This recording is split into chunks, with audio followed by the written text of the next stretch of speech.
Meus amigos, para quem for me ouvir agora, boa madrugada, porque eu falo com vocês de madrugada aqui. Deixa eu ver, são 1h20 da manhã no meu relógio.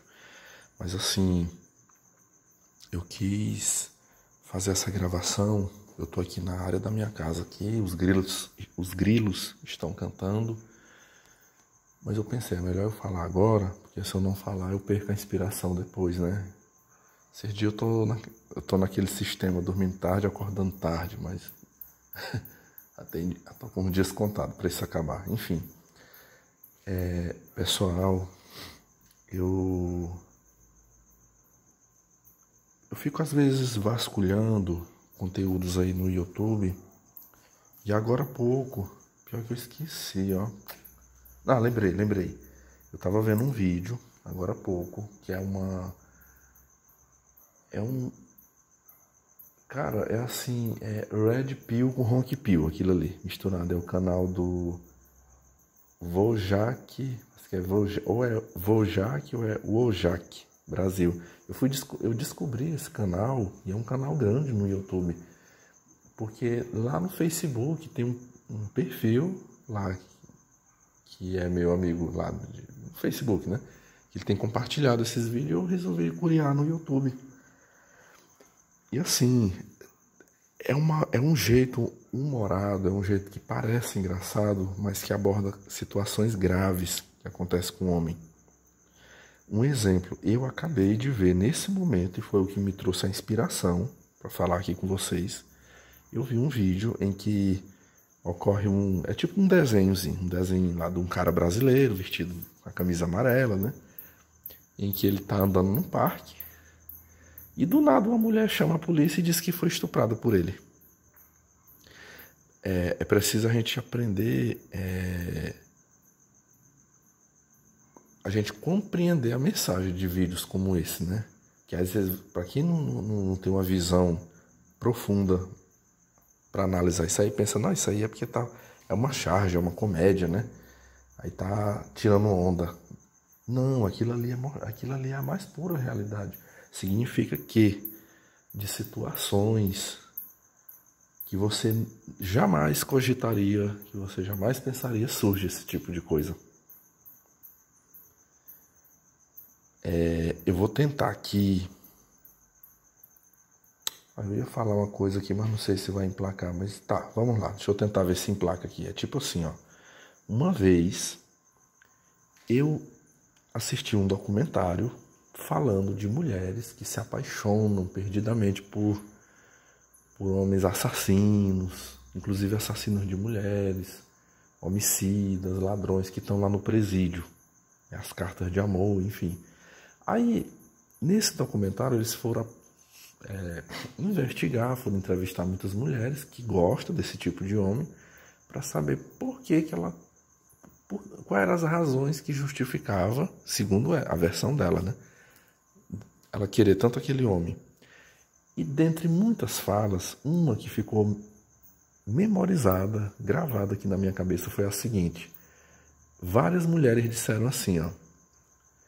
Não, eu amo ele, eu amo demais ele, porque ele estando lá dentro do presídio, ele é só meu.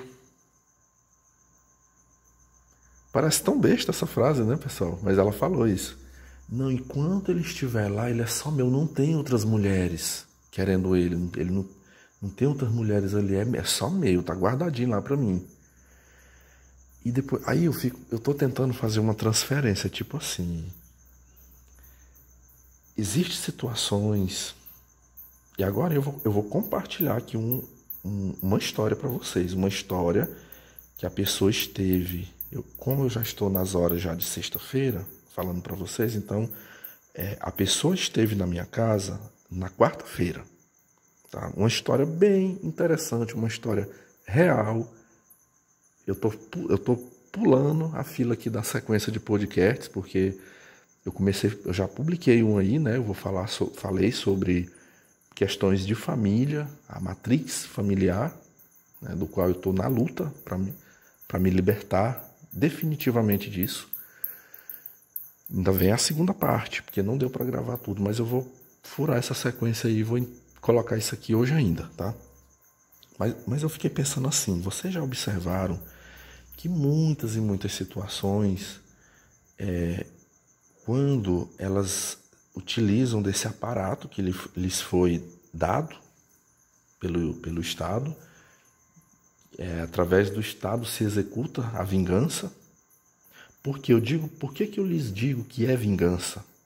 Porque quando se tem realmente o cara que é abusador, que é um agressor, que é tudo que não presta, elas não denunciam.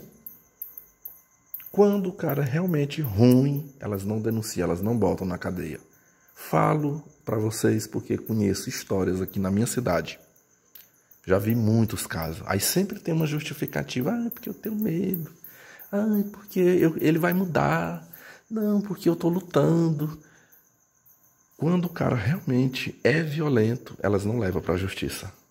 Não levam. E se, isso aqui eu estou cansado de falar aqui, se um vizinho, um parente levar na justiça, ela fica com ódio de quem foi lá denunciar. Não vem ao caso, eu já contei histórias aqui, deixa pra lá, né? Porém, a situação ela é inversa.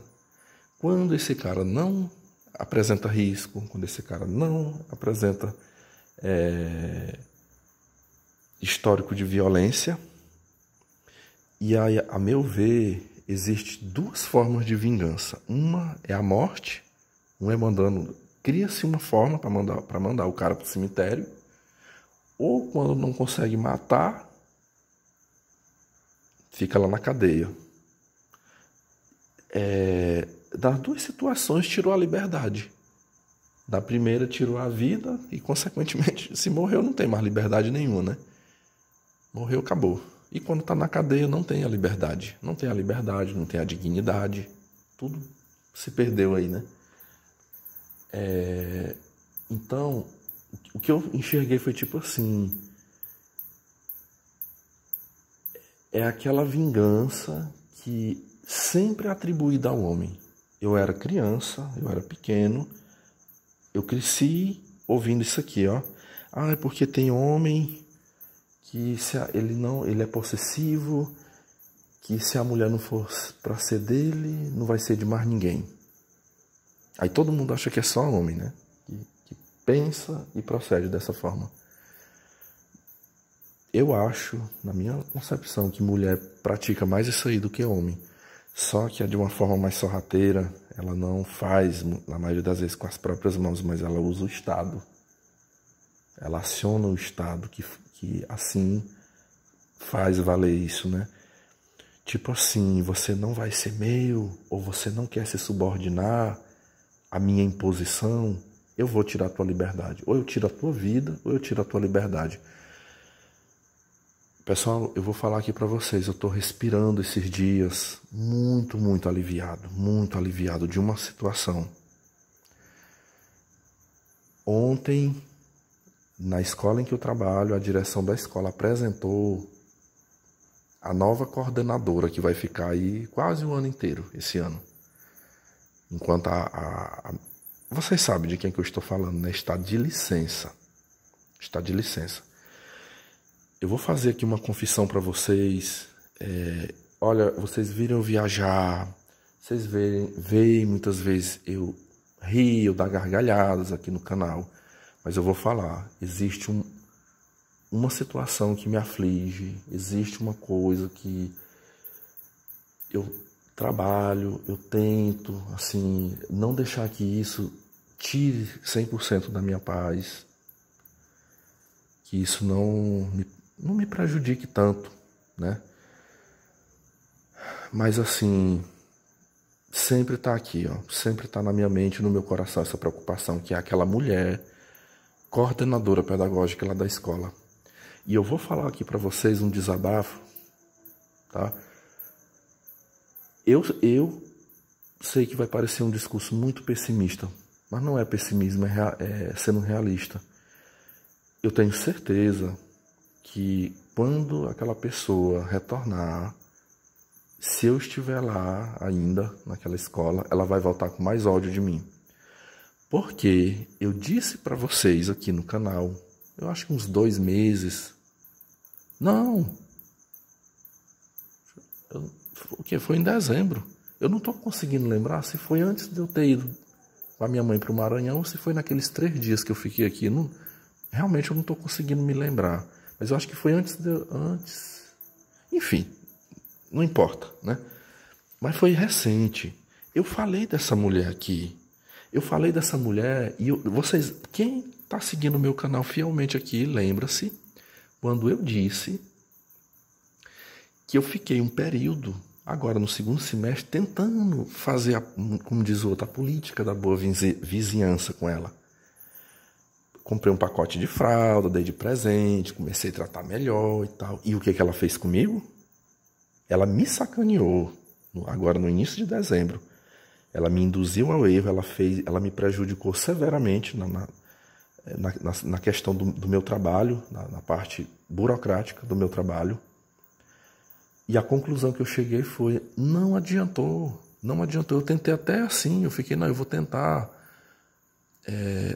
acalmar um pouco esse monstro, sabe? Esse monstro que me odeia, esse monstro que quer, dia por dia, tentar me destruir aqui. Não adiantou, pessoal, não adiantou. Parece que quando eu dei essa folga, assim, olha, demonstrei mais assim uma cordialidade com ela, não, pois agora que eu posso botar para arrebentar com ele mesmo, sabe? E eu disse para vocês, eu quero retomar aqui uma fala, eu disse para vocês que daquele momento para frente, se ela chegou até a mim uma informação dessa mulher, eu vou tentar relembrar aqui, né, o que eu disse para vocês. Ela confessou para alguém e chegou até a mim essa informação. Ela disse assim, ó, ele vai me pagar por o que ele fez eu sofrer, porque ele me despreza, sabe? Eu tentei dar carinho, eu tentei de todas as formas conquistá-lo e ele só me tratou com desprezo, mas ele vai me pagar. Então assim, ela estava com desejo de vingança, com ódio de mim, simplesmente porque eu não correspondi a ela. Eu tratei ela profissionalmente. E eu coloquei assim, a partir de agora, se ela achou ruim lá atrás, ela achou que eu era frio com ela, que eu desprezei, pois agora ela vai ter isso 10 vezes, 20 vezes mais. Pessoal, o tempo dirá o que vem pela frente aí para mim. Não sei o que vai acontecer, mas não haverá nenhum resquício assim de simpatia de mim para com aquela pessoa. E muito, muito mais do que o que eu já vivia na defensiva com ela, eu vou andar. Vou lhes dar um exemplo. Hoje é sexta. Se eu não me engano, foi segunda-feira. Ou foi segunda ou foi terça. Ela pariu. Ela ganhou o neném. E ela publicou um monte de fotos no grupo. Lá, que eu fico pensando, o que tem a ver que ela pariu um filho, ela botar aquilo num grupo que é exclusivo para questões de trabalho. Mas colocou. E foi o dia inteiro, aquele dia, a babação de ovo das professoras, né? Amiga linda, amiga, que fofinho, teu bebê isso, teu bebê aquilo. Perguntem se eu botei alguma coisa. Eu vi. Às vezes eu abria lá pensando que era alguma coisa, né, de trabalho, até porque a gente já está na iminência de retornar às aulas. Eu fico olhando para ver se tem um aviso, né, alguma coisa pertinente a trabalho. Não tinha. E não botei nenhum comentário. Nenhum. Tudo o que se referia a ela não vai ter comentário meu. Nada. Nenhuma risadinha, nenhum comentário. E eu digo para vocês, caso eu estiver lá, espero que eu não esteja, né? Enfim, que coisas boas possam vir. Mas eu não descarto a hipótese, né? De repente eu ainda estar lá e ela retornar. Eu lhes digo que nem bom dia, quando eu chegar de manhã, se eu chegar e ela for a primeira pessoa que eu deparar, não haverá bom dia. E se ela disser bom dia, professor, eu não responderei. Como eu disse para vocês, ela vai ter de mim o mais profundo desprezo, sabe? Porque eu falo para vocês, eu tenho ódio dela. Eu tenho ódio daquela mulher, sabe? Claro que eu tento controlar isso aqui, mas o meu sentimento por ela é de ódio. Eu odeio ela, sabe? Ela conseguiu, com as atitudes dela, despertar isso em mim. Então hoje há duas pessoas que se odeiam dentro do local de serviço. Ela me odeia, eu sei disso, e eu odeio ela também. Então, a guerra é assim, eu tenho um inimigo, Gente, assim, são coisas que, sei lá, quando eu era criança, adolescente, ou na minha fase, entrando na fase adulta, nunca eu imaginei que eu pudesse constituir inimigos de situação como essa. É assim, pra mim é muito duro, sabe? É muito duro. Mas, olha, novamente eu faço um alerta aos senhores aqui. O quanto isso é grave, você rejeitar uma mulher.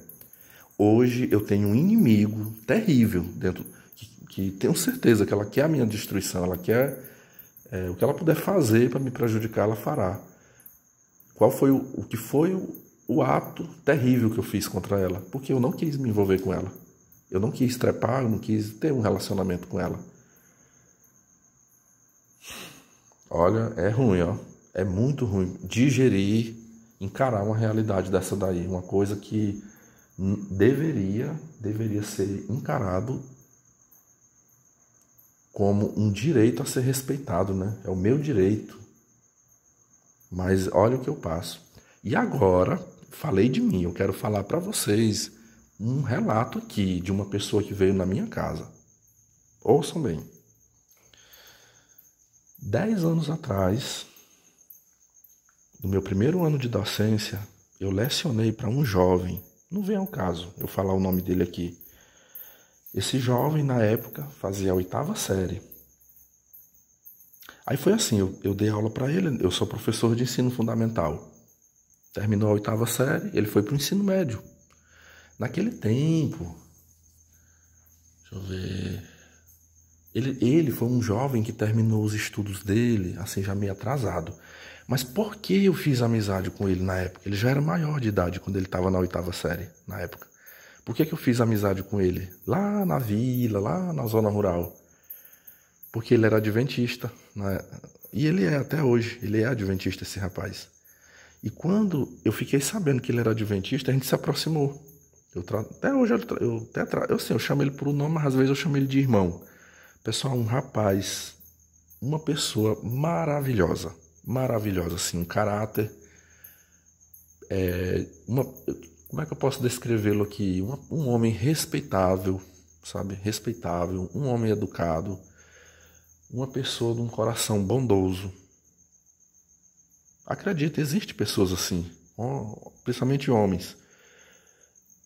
Aí, no tempo que eu trabalhei lá, eu vi ele fazendo o ensino médio. Essa escola funcionava, ensino médio também. Só que eu não atuava nessa parte. Olha, ele terminou o ensino médio dele lá. Terminou o ensino médio, ele já veio para a cidade, passou no vestibular, ele fez uma licenciatura aqui. Quando ele terminou essa licenciatura, imediatamente ele viajou. Eu tive informações através até de irmãos aqui da igreja que ele tinha ido para a Argentina. Uma vez um rapaz me falou, olha, fulano de tal tá na Argentina fazendo medicina. E assim, até 2019, quando eu tinha o Facebook, eu tinha contato com ele. Às vezes eu via uma publicação, às vezes a gente conversava pelo Messenger, lá uma vez, né? Aí eu deletei meu Facebook, né? Nunca mais tive contato. Quando foi agora, acreditem, segunda-feira eu retornei para a academia. Eu tô fazendo essa semana treino de musculação. Quando eu chego na academia, adivinha quem eu encontro lá na academia? Eu quase não conheci, pessoal. Nos tempos que eu via ele muito lá, quando eu dei aula lá, ele era um rapaz magro, bem magrinho. O bicho tá uma lapa de homem, sabe? Engordou, tá mais fortão, barbudo. Eu não conheci na hora que eu vi assim. Eu vi o rosto assim e fiquei, ué, eu acho que eu já vi esse cara aí, mas não lembrava. Vai daqui, vai dar lá, uma hora ele me aborda. Ele, tu não tá lembrando de mim mais não? Aí eu fiquei assim, aí que eu fui de pouquinho, sou eu, moço, fulano e tal. O pessoal lá na academia, eu bati um papo com ele, sabe? Ele já me falou, ele disse, não, é porque meu curso parou agora, aí estou com meus pais aqui e tal, mas eu ainda vou retornar, enfim. Eu vou e peço o número dele. Eu falei, me dê seu número de telefone, porque eu não tenho mais o Facebook. Eu falei, me dê o teu número que eu vou te convidar para uma visita na minha casa. Eu quero que a gente bata um papo antes de você ir embora. Eu não sei se foi um dia, deixa eu ver, na terça eu fiz o contato. Gente, foi na terça-feira, eu falei quarta, não, foi na terça. Eu fiz o contato e já, por eu conhecê-lo, eu falei, pode vir aqui na minha casa, eu tô livre aqui, se você estiver livre aí, pode vir. Pessoal, quando foi às 16 horas, ele veio aqui na minha casa. E conversei muito com ele aqui. Continua, tá na igreja, continua o mesmo rapaz que eu conheci, até melhor, né? Eu falei pra ele, eu fico tão feliz quando eu vejo uma pessoa que nem você, né? Um jovem que não é de família rica, mas está aí lutando, né? Enfim.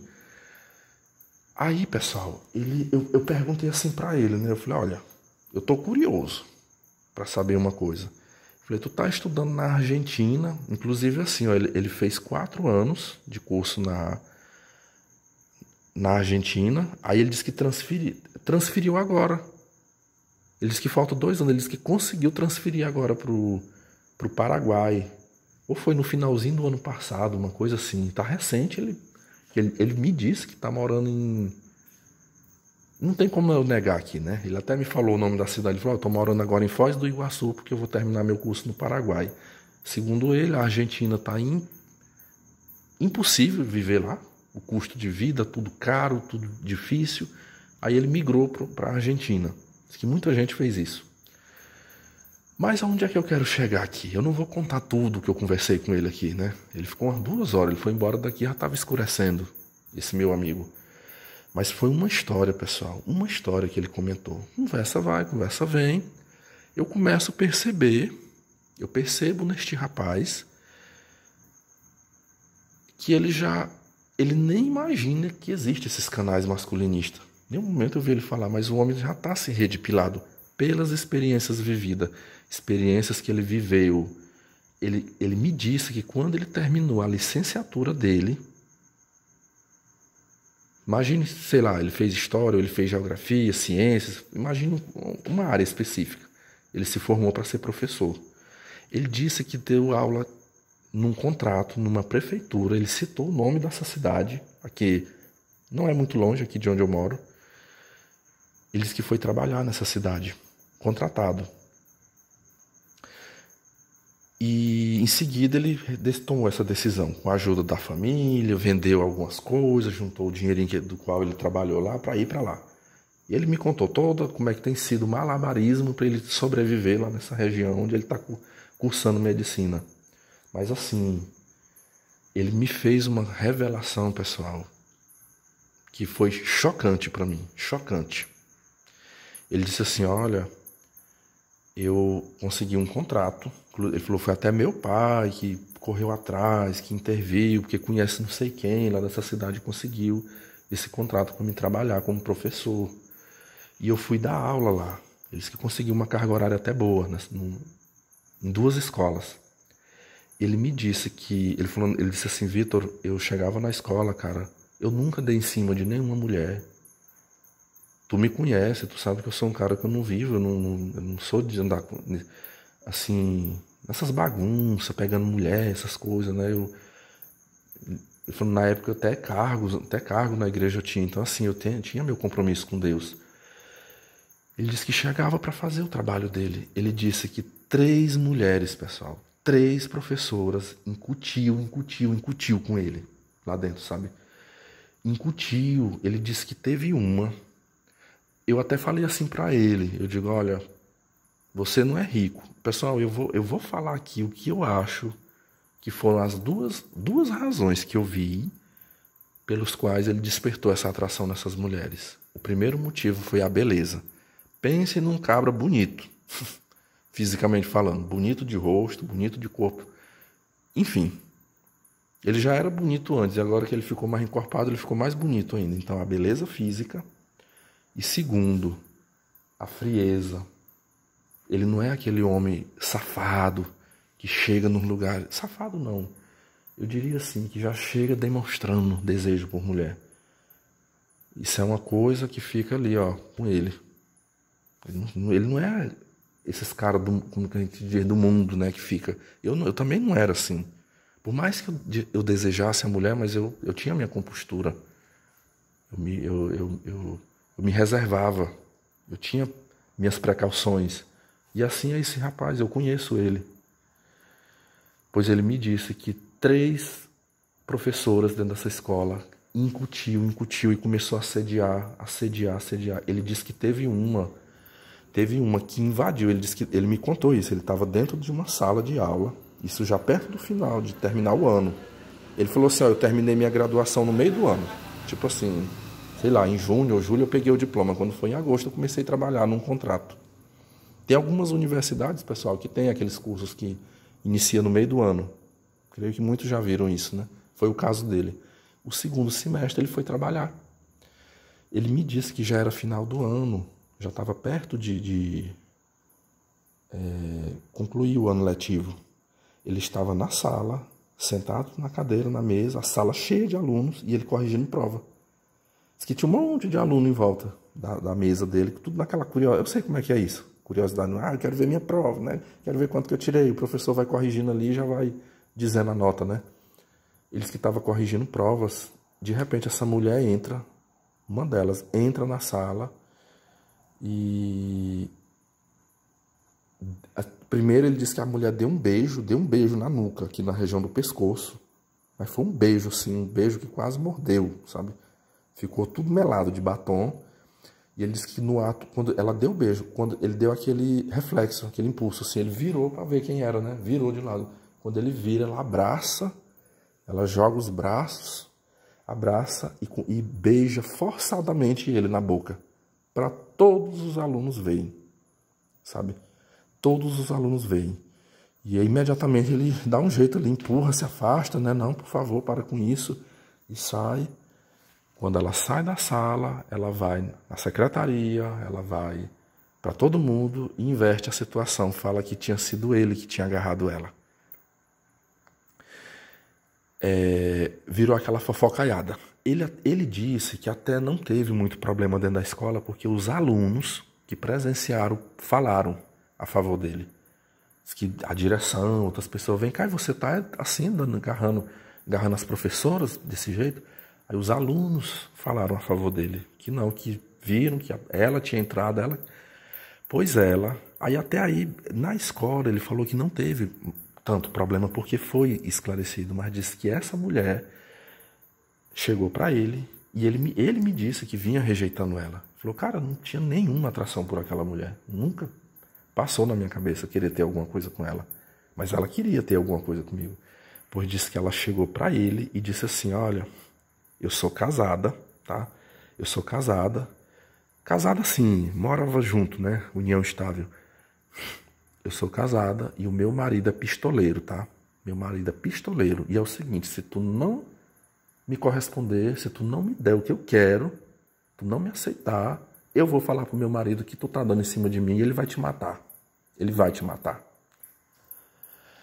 Ele disse que ouviu essa conversa da boca dela e ouviu de outras pessoas que trabalhavam na escola. As pessoas, diz que vários funcionários chegou e falou assim, mas você é doido de se agarrar com essa mulher, ter alguma coisa com essa mulher, porque aqui na região todo mundo sabe, ela é mulher de pistoleiro, o marido dela mata gente, por muito menos do que isso aí, ele já matou pessoas por aqui, e você, pessoal, ele disse que do dia que ocorreu, que ela falou isso, aí ele disse assim, Vitor, como já era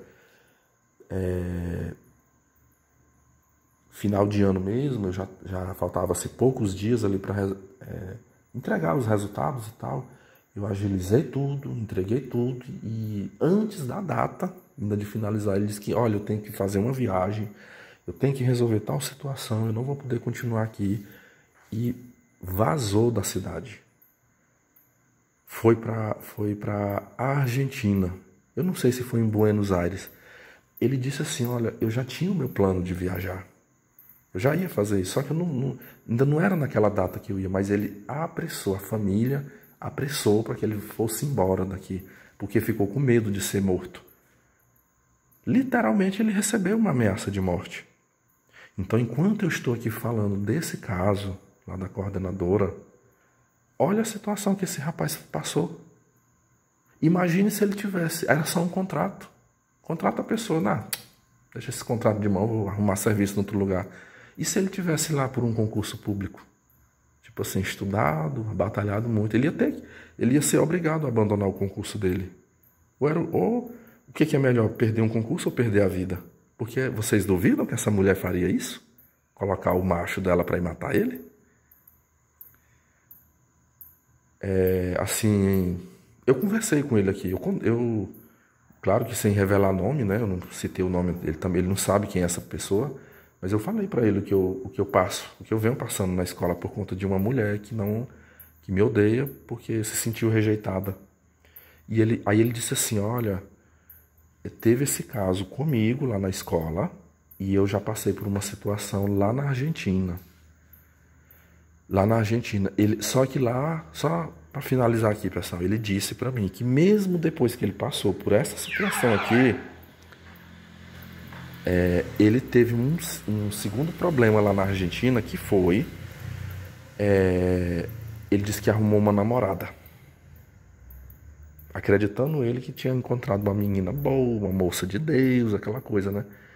E depois, pessoal, assim, é incrível assim como os históricos se parecem, ele dizendo, cara, evangélica, toda certinha, depois descobriu a pilantra, ele disse que foi descobrindo a pilantra que era, traía ele, dissimulava, manipuladora, falsa, tudo aquilo que a gente já sabe de pessoas narcisistas, de pessoas borderlines, né? É tanto que eu até falei para ele disse para mim que quando ele terminar o curso dele, onde quer que ele esteja atuando, ele quer ingressar na psiquiatria. E quando eu falei de narcisismo, de border, essas coisas, ele falou, não, eu já sou ligado demais nisso aí.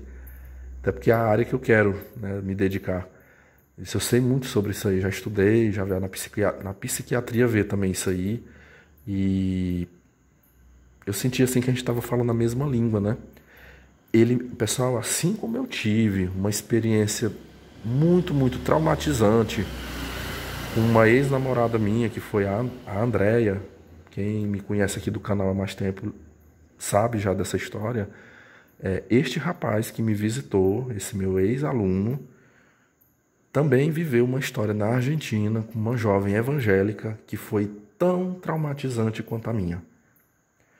De ameaças, de escândalos na porta da casa em que ele morava, escândalos dentro da universidade onde ele morava, chantagens e ameaças, sabe? Aí veio a frase, pessoal, que foi quando eu olhei para ele e pensei, eis aqui um migtal, mas que não sabe, ele é migtal, mas não sabe que é migtal. Eu ouvi a seguinte frase da boca dele, eu nunca irei me casar. Ele disse, eu já não tinha esse desejo, mas eu ainda era assim, não, sei lá, se pintar uma mulher, né, boa, quem sabe, né, eu não me privo. Mas ele me disse que pelo que ele já passou, as experiências que ele já passou, ele disse, nunca irei me casar com ninguém. Não quero saber de casamento na minha vida. Esse jovem que esteve aqui na minha casa me disse que esse mês agora ele completou 30 anos de idade. Mas nem parece, eu achei até que ele era mais novo, nem parece ter a idade que tem. Ele já aprendeu na pele, sentindo na pele, sabe? E eu fiz um alerta para ele, o mesmo alerta que eu já fiz para o Lorde.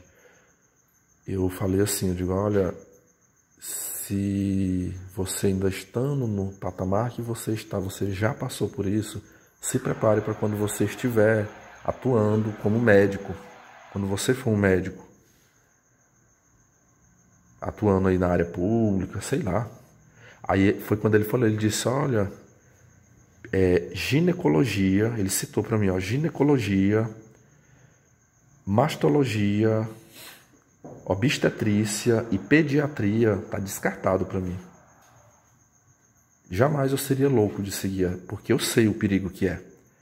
Pessoal, o homem redipilado, literalmente, assim, eu não precisei, a gente ficou assim só confirmando, um confirmando o outro aqui, porque eu não me senti ensinando nada para ele, porque eu vi que ele já está redipilado.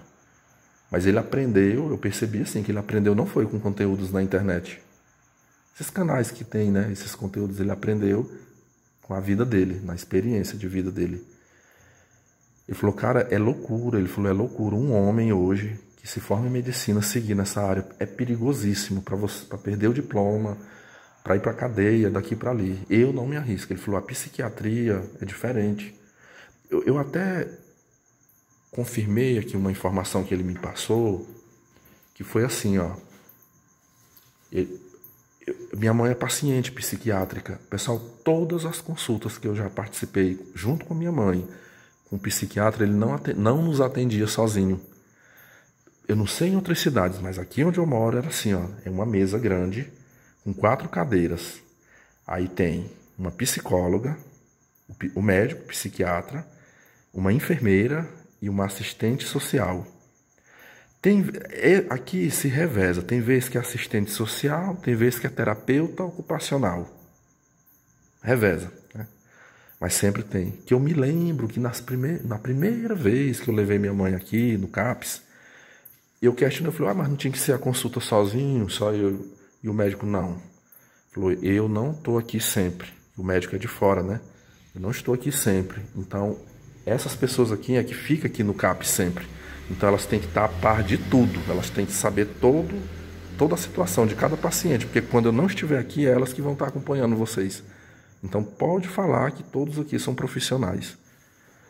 Inclusive eu até reitero, assim, eu só tenho praticamente elogios a fazer às equipes do CAPS, sabe? Até hoje, assim, foi os melhores, da saúde pública, é o lugar assim que eu mais já me senti bem recebido, bem acolhido no CAPS. É muito diferente de posto de saúde, até de hospital. Eles são muito carinhosos, muito acolhedores com as pessoas ali. Enfim, pelo menos aqui onde eu moro é, né? E aí foi quando ele falou, eles, não, cara, a psiquiatria é diferente, é muito diferente. Porque assim, o paciente já tem o problema dele, enfim, a forma de tratar é diferente. Por isso que eu quero. Então você vê, o cara, ele está entrando numa profissão, está se formando consciente dos riscos, sabe? E eu, assim, pessoal, aqui é um conteúdo assim que eu faço para vocês aqui, mas assim, me dói muito, ó. Me dói muito falar disso aqui, porque é uma situação que não tem remédio, não tem solução para isso aqui. O que se vai fazer? Não tem a quem recorrer, não vai ter nenhum político que vai legislar, que vai criar uma lei para punir uma mulher que quer infernizar a vida de um cara porque se sentiu rejeitada. Eu, mais uma vez, toda vez que eu tocar nesse assunto, eu vou repetir essa minha tese. Se você acha que é ruim você, de repente, se submeter a uma mulher, saiba que você rejeitá-la é muito pior. É muito pior. Eu falo com muita convicção pelas experiências que eu vivi. Quando eu era permissivo com mulher, a dialogar, a sair com ela, a tentar ficar agradando, tentando conquistar aquela coisa, eu não passava por situações como eu passo hoje. Hoje, esse meu gesto de dizer não tem sido mais sofrido, mais doloroso, muito pior do que lá atrás, quando eu era o rejeitado, quando eu era feito de trouxa por elas. Então, ser quem eu sou hoje, eu pago um preço bem mais caro. Sabe? Tenho sobrevivido até o momento, tenho escapado aí de situações mais graves, mas o medo está sempre dentro de mim. E eu digo para vocês, pessoal, por que eu falo que não tem remédio, não tem condição, não adianta ninguém vir dizer, não, mas saia da educação que vai acabar. Não vai acabar esse problema. Esse problema pode surgir da situação que pode surgir bem aqui na minha vizinhança, pode surgir no meio familiar, pode, como já surgir em redes sociais, como já surgiu comigo. É de onde você menos imaginar, surge. Às vezes numa viagem que você está fazendo, num curso que você vai fazer. Qualquer trabalho, me mostre qual é o trabalho hoje que não tem mulher. Todo lugar tem mulher, pessoal, no meio. Você pode dizer se nesse lugar tem menos ou tem mais, mas tem. E eu digo para vocês, o foco delas, a mira delas, não é no cara que tá ali babando igual um cachorro, ali de desejo por ela, não. Para isso aí ela caga e anda. Ela mira no cara que ela, exatamente que ela percebe que não quer ela. Quanto mais você mostra desprezo, mais ela vai querer você. E se você não cede, ela vai converter essa atração em ódio para querer te destruir, sabe? É muito ruim falar disso aqui, mas é a realidade.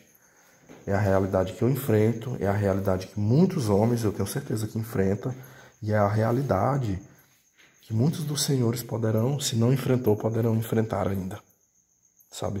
Principalmente se você é um cara que está lutando para crescer na vida, para ser um homem próspero. Principalmente isso aí, se você é próspero, pode esperar que venha esse tipo de coisa. Então era isso, foi esse aí o meu desabafo.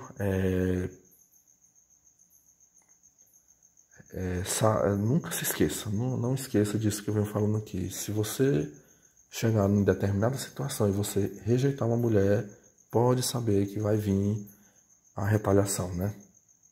É o que eu sempre digo, né?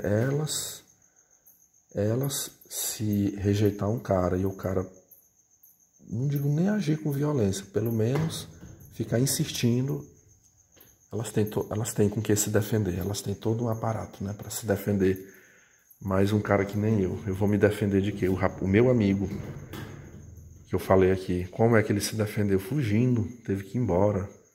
Ele ia ter que sair dali, pessoal.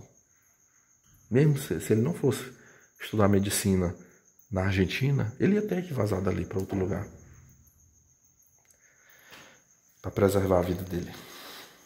Então é isso, meus amigos. Meu muito obrigado aí todos que me ouviram aí, tá bom? Um grande abraço aí.